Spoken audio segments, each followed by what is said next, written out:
Hello and welcome to all of our Gold viewers who are here with us today. I'm Kristen Schwartz, licensed midwife and one of the MCs here at Gold. And today with me here is one of our speakers for the upcoming Gold Learning Winter Day. Here is Avery Young. Welcome, Avery. It's good to have you back here. Thank you. I'm excited to be here. Fantastic. Wonderful. You are one of the speakers who will be kicking off the new year of 2025. That's just around the corner with us here in January.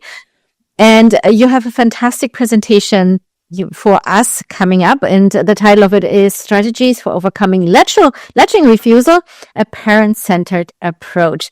We're going to talk about that in just a moment here. But first of all, Avery, tell us a little bit about yourself and your professional background. So I'm an IBCLC in Atlanta, Georgia, and I have been in private practice for a while. I've been practicing lactation as a profession for over 10 years now, and have loved it. And I specifically love working with tricky situations with parents that are struggling with a lot of anxiety and self-doubt, and especially when you combine that with babies that are having a hard time, helping those parents find a pathway forward that feels good for them and feels successful is something that is incredibly fulfilling for me. Wonderful. Yes. And that's why we love you here at Gold and have you back for this very special day of learning here with us. Well, yeah, let's talk about a little bit about your presentation, overcoming latching refusal. That's like a word. If you throw that out there to a new parents, that's like, oh my gosh, if that happens to me, right? This is, what do I do? And there's many reasons for that, right? This is not just one reason for latching a refusal. And I can only imagine what that does to the confidence of the parents, right? Like, the parent is doing everything to get that little one latching and something is just not quite right. And there are many factors that could be, going on here. So talk to me a little bit about that. What do you most commonly see? So it's a really broad topic because when we're talking about latching refusal, right? It could be a baby that is latching, wasn't able to latch from the get-go.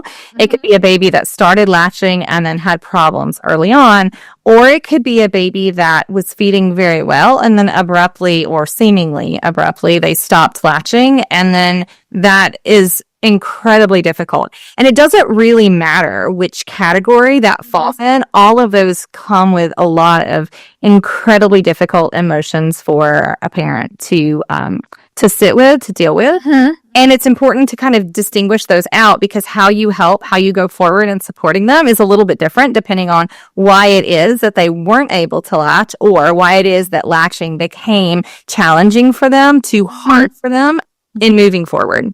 Yeah, absolutely. Yes. Of course, it needs to be an, tailored approach to whatever the situation is, correct? Yeah. But also you mentioned the difficult, emotions there. And I can only imagine, once these emotions kick in, the level of confidence goes down and self-doubt and feeling guilty. So you are, not only working with the little one, the baby, to help the baby to latch on, but also helping the parents to kind of gain back their understanding and confidence in them and in their abilities and in their parenting, because I can imagine you see a lot of tears and questions coming your way when you are working with a family, right? Yeah, I think it's really important that no matter what we're doing to support families, a dyad, right? A dyad is an ecosystem. So if any part of that ecosystem isn't flourishing, then the whole ecosystem can't flourish. And so in order for the baby to feel really good for the baby, the parent has to feel good as well. So it's really important, as you said, that when we're supporting feeding refusal, whether it's from the beginning or whether it's from a later stage strike, which is what parents call it, that we are really focusing on both parts of that ecosystem at the same time. Absolutely. What I love about your presentation title is it's titled Strategies for Overcoming a Latching Refusal, a Parent-Centered Approach. I love that parent-centered approach. Talk to me a little bit about that, because I feel like in recent years, this is something we focus more and more on. It's not just about the techniques, not to just get that baby latched on and, get breastfeeding off the ground, or, if, back on again, if there was like what parents, as you said, it called a strike. So tell me a little bit more about that parent-centered approach here. Yeah, I mean, I really think that everything we do needs to be a parent-centered approach, because at the end of the day, we are not the people at home feeding the baby, the parent is. So what we really want to be doing is equipping and empowering any parent with the tools so that they can find success in their own family and their own ecosystem in whatever way feels right and best for them.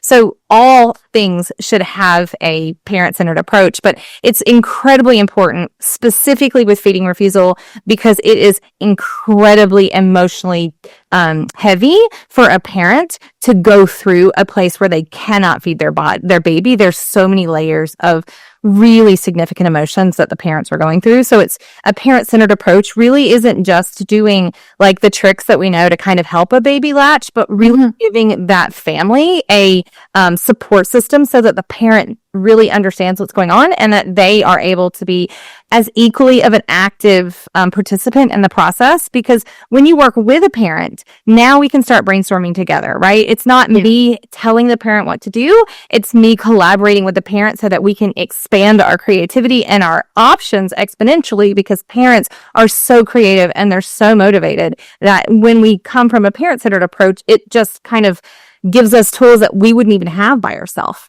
Yeah, that's fascinating. I love hearing that. And it has to be something that also works for them, as you mentioned. We can come up with the best care plan, but if the family says, well, that's not working for me, I can't, this is not either culturally, this is not how we do things, or this is too much for me, I can't, triple feed or whatever, it sounds too much, then we have to be, really, centering them into, coming up together for an approach. And also I can imagine the wider family, if it's like a grandma there, or an aunt, or somebody else taking care of, is part of that family that's, involving them as well. Because if grandma says, oh no, this is all nonsense, then we have a hard time, right? So it's really important to really focus on the approach that works for everyone. So it's critical, right? Because if we give a family a care plan that they can't follow, then it's not their best care plan, period. Yeah. The best care plan that a family has is one that they can be successful with. And it doesn't we might wish that there was like, oh, there's these choices that they could make that might be more significant or might be more impactful in our perception, but that may not even be an option for the family. And so instead of working through a theoretical story of what we think might be possible, we always want to come from a place of reality. What is really possible for this family in this exact moment, so that we can support them and meet them where they are and not where we wish they were. I love that. Meeting them where they are, not where we wish they are. That's great. Avery, before I let you go here today, any final wise words for us here?